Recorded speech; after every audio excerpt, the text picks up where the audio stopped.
దేవుడి నామంలో మీ అందరికీ శుభాభివందనములు. మనము ఆదికాండము 1వ అధ్యాయం వాక్య భాగాన్ని నేర్చుకుందాం. ముందుగా చిన్ని ప్రార్థన. కళ్ళు మూసుకోండి.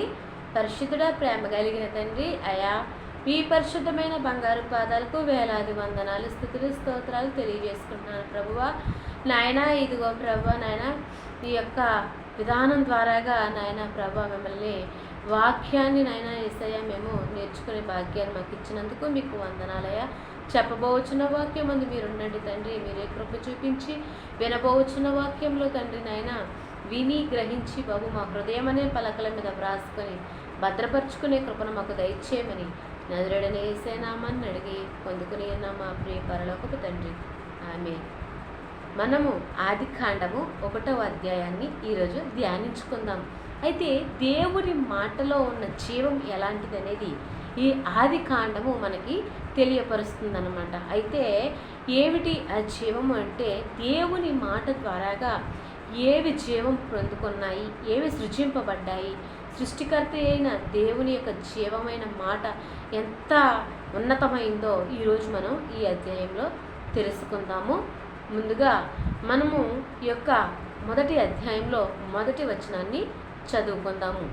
ఆది యందు దేవుడు భూమి ఆకాశములను సృజించెను. ఆది యందు దేవుడు భూమి ఆకాశములను సృజించారు. ఆయన సృజించినప్పుడు భూమి ఏ ఆకారము లేకుండా నిరాకారంగాను శూన్యముగాను ఉన్నది, అంటే చీకటి కలిగి ఉన్నది అన్నమాట. దేవుడు ప్రతీది కూడా ఆయన మాట చొప్పున మాత్రమే కలిగింది. ఇందులో ఈరోజు 1వ అధ్యాయంలో ఏవేవి దేవుని మాట చొప్పున కలుగుతాయంటే, మొదటిగా 1వ రోజు వెలుగు కలుగుతుంది. 1వ రోజు వెలుగు కలుగుతుంది. ఒకసారి చూడండి, దేవుడు 3వ వచనం, 1వ అధ్యాయము 3వ వచనంలో దేవుడు వెలుగు కమ్మని పలుకుగా వెలుగు కలిగిన. అంటే దేవుడు ఎలా వెలుగును చేశారు అంటే చేతి పని కాదు, కేవలము నోటి మాట చేత వెలుగు కమ్మని పలకగా వెలుగైంది. దీన్ని బట్టి మనము దేవుని యొక్క మాటలో ఎంత జీవం దాగుందో మనకు బయలుపరుస్తూ ఉన్నారు పరిశుద్ధాత్ముడు. అయితే 1వ రోజు వెలుగు కమ్మని పలకగా వెలుగు ఆయను. 2వ రోజు ఇక్కడ మనకి ఏంటి అంటే, 2వ రోజు జలాల్ని వేరుపరిచారు దేవుడు. అంటే 2వ రోజు జలాలని వేరుపరచడం జరుగుతుంది. 3వ రోజు భూమి ఫలవృక్షములు జరుగుతాయన్నమాట. భూమి ఫలించడము, దాని నుంచి భూమి ఫలవృక్షములను కలిగించడం అనేది మనము చూస్తూ ఉంటాము. అయితే 4వ రోజు సూర్య చంద్ర నక్షత్రాలను మనం చూస్తాం. 4వ రోజు సూర్య చంద్ర నక్షత్రాలను మనము చూడడం జరుగుతుంది. 5వ రోజు జీవులు.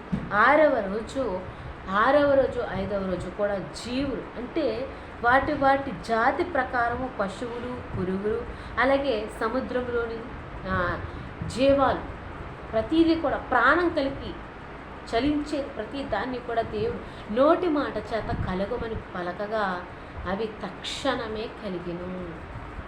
ఇక ముఖ్యమైనది మనిషిని కూడా ఇక్కడ చూడండి.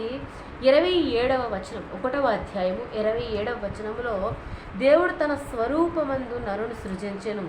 దేవుని స్వరూపమందు వాడిని సృజించెను, స్త్రీనిగాను పురుషునిగాను వాడిని సృజించెను.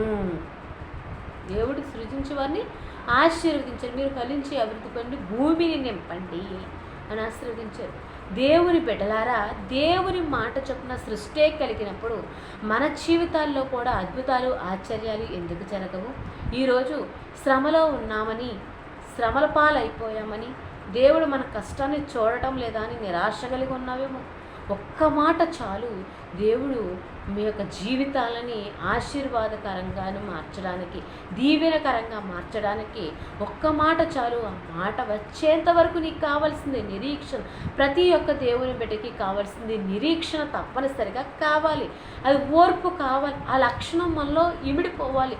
క్రీస్తును పోలి ఆయన తోడు పనివారమే మనం జీవించాలంటే శ్రమలు కలిగినప్పుడు ఓర్పు అనేది మనం ఒక ఆభరణం కింద, అలంకారం కింద ధరించాలి. కాబట్టి ఇక్కడ దేవుని మాటలో ఎంత జీవం ఉందో ఈ 1వ అధ్యాయం అనేది మనకి బయలుపరుస్తూ ఉంది. అయితే నీకు కష్టం కలిగినప్పుడు నిరాశ నిస్పృహల్లోకి ఎంత మాత్రం వెళక ప్రార్థనా పట్టుదలతో ఆసక్తి కలిగి దేవుణ్ణి నువ్వు సేవించి ప్రార్థించిన ఎడల తగిన సమయమందు తప్పక దేవుడు మిమ్మల్ని ఆశీర్వదించి దీవిస్తాడు. ఈ వాక్యంతో మీరు బలం పొందుకొని ఈ వాక్యాన్ని మీరు అనుదినము జ్ఞాపకం చేసుకుని మీ హృదయాల్లో భద్రపరుచుకొని ధ్యానం చేసుకున్న వల్ల మీకు ఆదరణ ఓదార్పు తప్పక లభిస్తుంది.